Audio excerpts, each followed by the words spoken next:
Bienvenue dans notre série Au fil du temps de la Cinémathèque de Vendée. Nous allons découvrir la première partie d'un film sur le Rwanda, tourné en 1965 par Bernard Chupin, que nous avons rencontré et interviewé. Bernard Chupin nous parle du pays des 1000 collines qu'il nous fait découvrir et dont il est tombé amoureux, tant pour la gentillesse de ses habitants que pour leurs coutumes et les magnifiques paysages africains. À bientôt pour une nouvelle émission de la Cinémathèque de Vendée au fil du temps.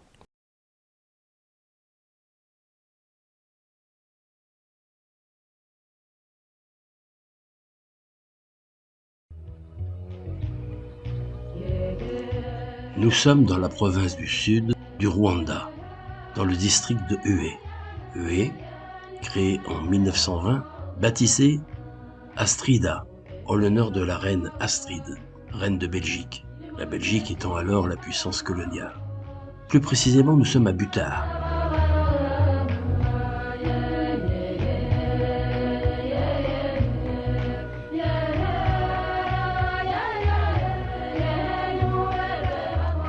Save, une des premières missions catholiques du Rwanda, créée en 1900 par la Société des missionnaires d'Afrique.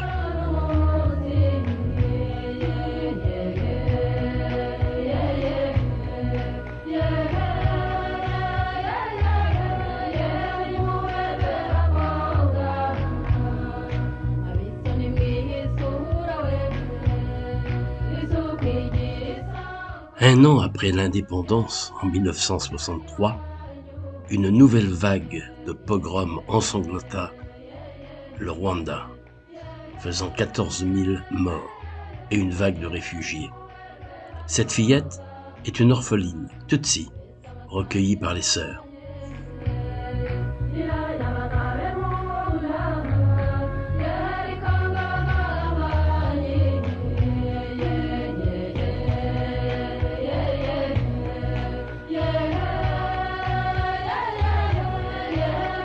Nous sommes de nouveau à Butar.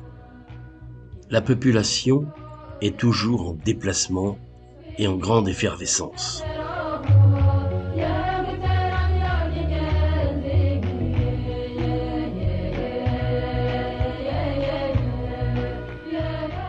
Buffles, zèbres, phacochères, impala gambadent dans le paysage des collines bleutées.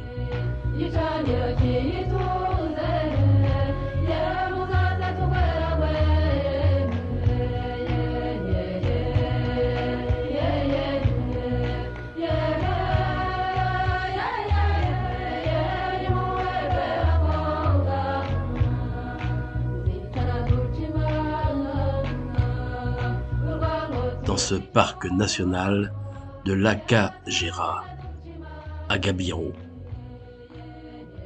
Ce sont les buffles qui sont les plus dangereux de la savane, dont il faut se méfier.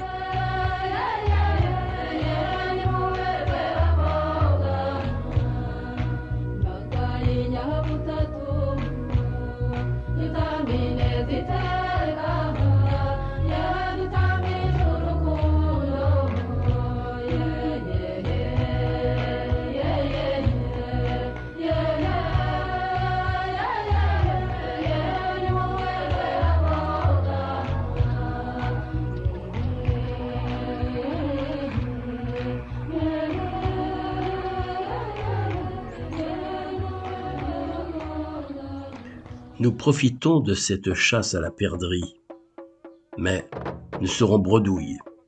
Sauf le toit, il tuera une gazelle impala avec son arc et sa flèche.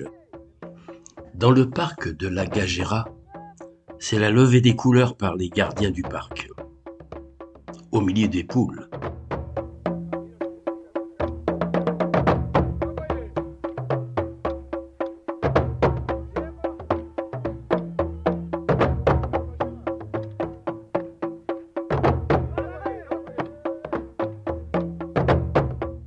Le drapeau est l'ancien emblème, avant le génocide de 1994.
Nous sommes à Kigali, rivière Nwabarongo. Les enfants sont très peureux et ont récolté du bois. Et nous découvrons les magnifiques méandres vus des hauteurs de Kigali.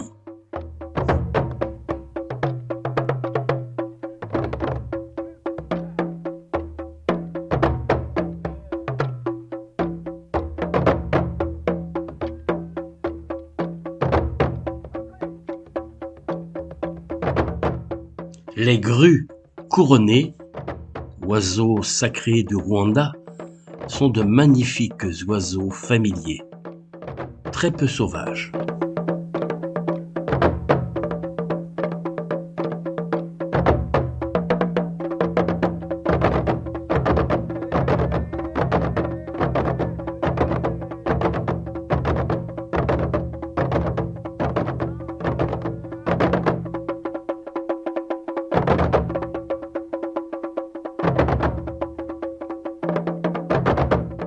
À Butare. Très catholique, la foule se précipite à la messe. Les jeunes filles sont très élégantes. Ils vont aller assister à l'office à la cathédrale Notre-Dame de la Sagesse. La cathédrale suit le rite romain ou latin et sert de siège au diocèse de Butare. Ce diocèse a été érigé en 1961 par le pape Jean XXIII.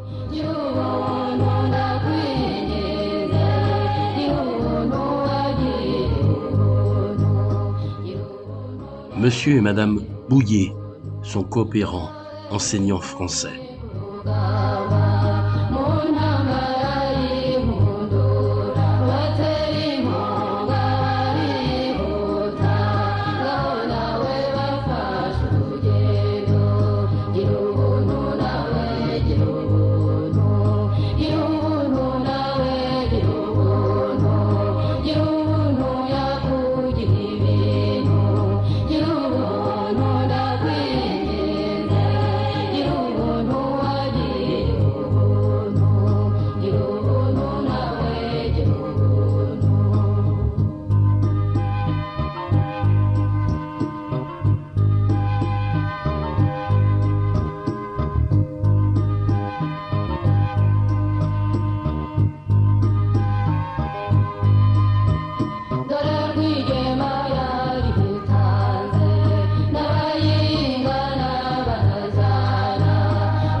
Nous sommes chez un particulier belge qui vit seul au milieu des bois avec des singes, sorte de chimpanzés gris. Il avait construit en pièces détachées un avion pour s'échapper en cas de trouble.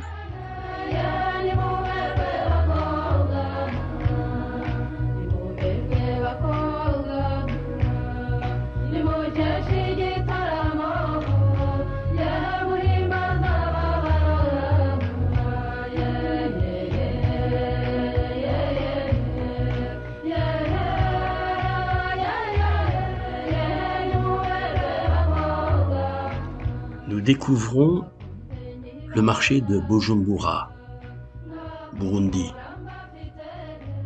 Des femmes s'enfuient en voyant la caméra.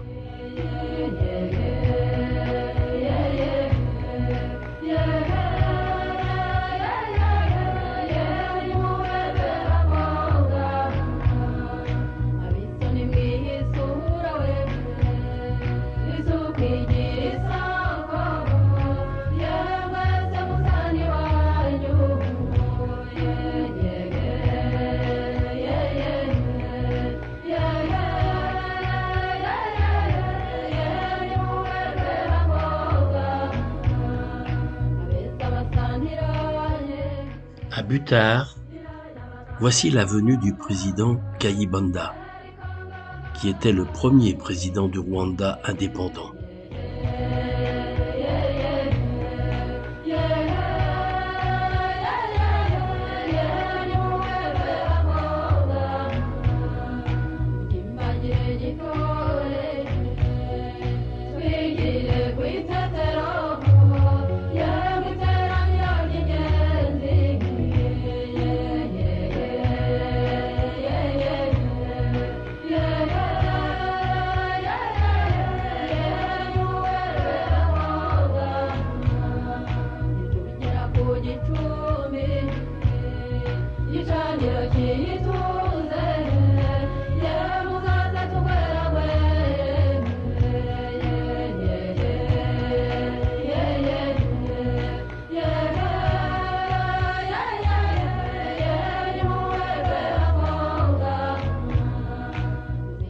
Et nous redécouvrons dans ce marché des tailleurs avec leurs machines à coudre.